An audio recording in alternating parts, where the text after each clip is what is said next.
Como tirar sua primeira habilitação? Mudanças de categoria.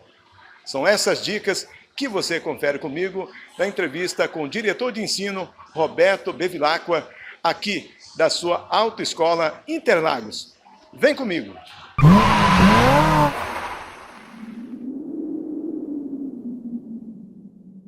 Eu converso agora com o diretor de ensino da Autoescola Interlagos, Roberto Bevilacqua. Gente, e o assunto é sobre habilitação. Roberto, quais são as categorias que existem hoje para pilotar uma moto, para dirigir um veículo, enfim? Bom, primeiro agradecer aqui a oportunidade de estar esclarecendo para os seus telespectadores aí, os seus ouvintes, a respeito dessa categoria, das categorias existentes de habilitação hoje.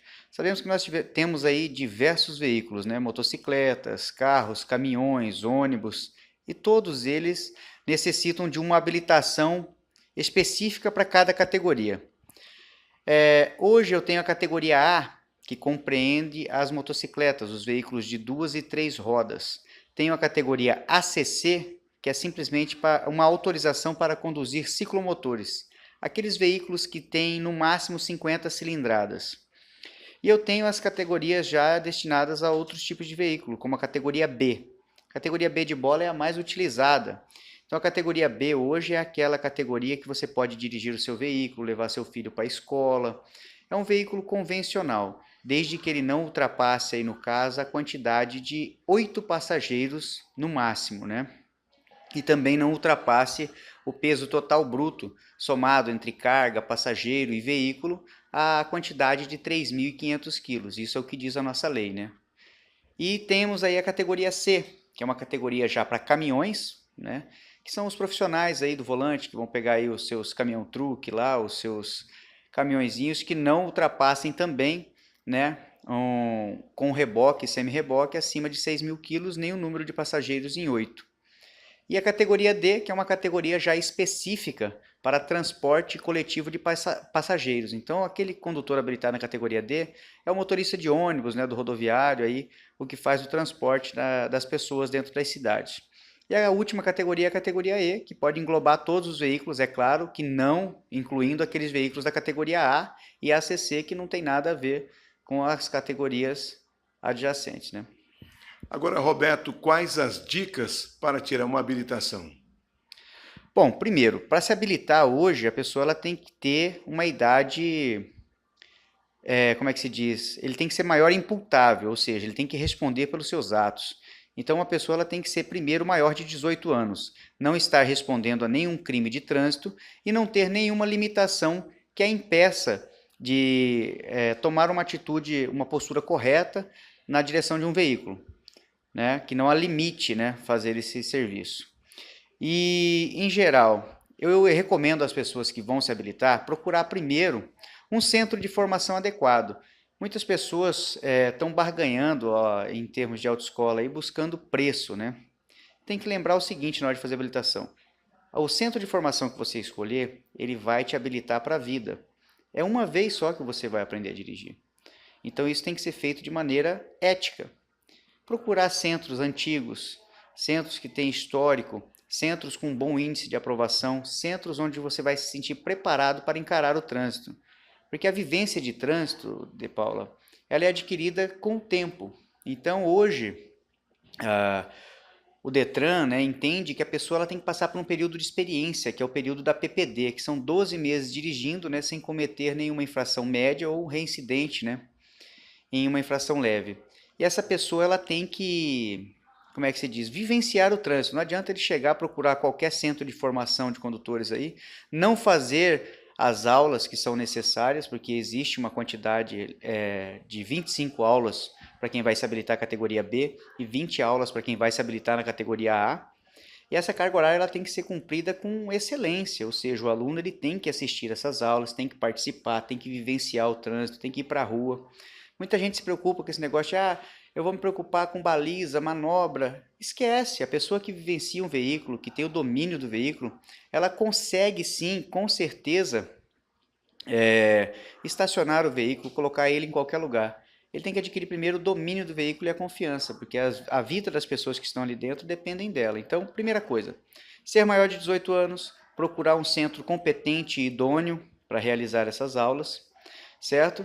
E contribuir com o Detran em todas as taxas que dizem respeito à primeira habilitação, que seriam aí as taxas de primeira habilitação, o exame médico, que ele vai procurar um profissional médico credenciado ao Detran para saber se ele tem aptidão física para fazer isso.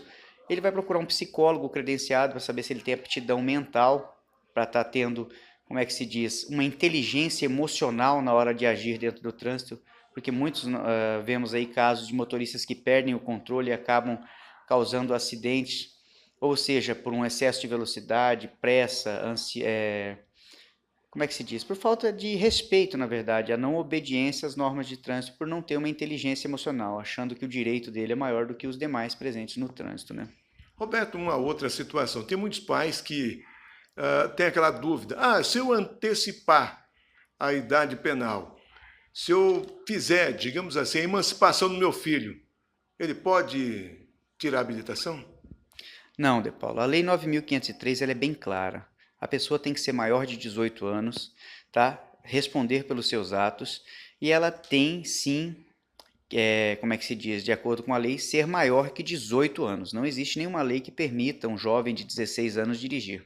A não ser que futuramente, né, caso isso aconteça um dia em nosso país de se reduzir a idade penal, e isso vai influenciar diretamente na carteira e isso vai ser baixado automaticamente, né? O que diz lá no Detran é o seguinte: tem que ser maior imputável, ou seja, hoje a idade de maior imputável é 18 anos, né?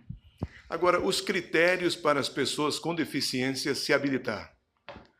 Bom, as pessoas com deficiência, algum tipo de deficiência, podem se habilitar sim, desde que elas atendam às necessidades mínimas para o controle adequado de um veículo em uma situação. Ou seja, hoje aqui nós temos no Centro de Formação de Condutores Interlagos veículos adaptados para portadores de necessidades especiais ou as pessoas com deficiência.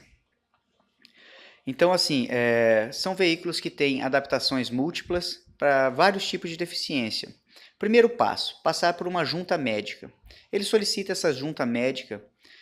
Pode vir aqui para a Autoescola Interlagos, você que tem dúvida, que tem alguma dificuldade em estar fazendo, que possui algum tipo de deficiência e quer fazer a sua habilitação, nós te auxiliamos sim a fazer a habilitação e te auxiliamos em todos os sentidos. A gente agenda a junta médica para você, a gente faz o parcelamento das aulas para você, faz todo esse trabalho de orientação para que você possa sim estar habilitado. Visão monocular, pode? Pode, desde que não seja uma categoria profissional.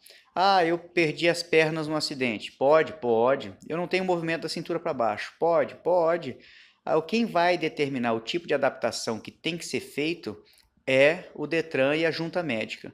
Então a gente vai estar adequando os veículos de acordo com a sua necessidade e você pode sim se habilitar. Agora, Roberto, a mudança de categoria. Digamos, o cidadão tem a carteira AB, ele quer tirar a E, né, D e E. E que critérios geralmente são adotados? Bom, De Paula, primeira coisa, o motorista profissional ele tem que ser maior de 21 anos e ter mais de 2 anos de experiência. Ele não pode ter nenhum tipo de infração grave ou gravíssima nesses últimos 12 meses. Ele tem que passar por uma avaliação toxicológica, ou seja, ele vai ser monitorado para saber se ele não faz nenhum tipo de uso de droga ou de algum medicamento que impeça que ele possa desempenhar essa função.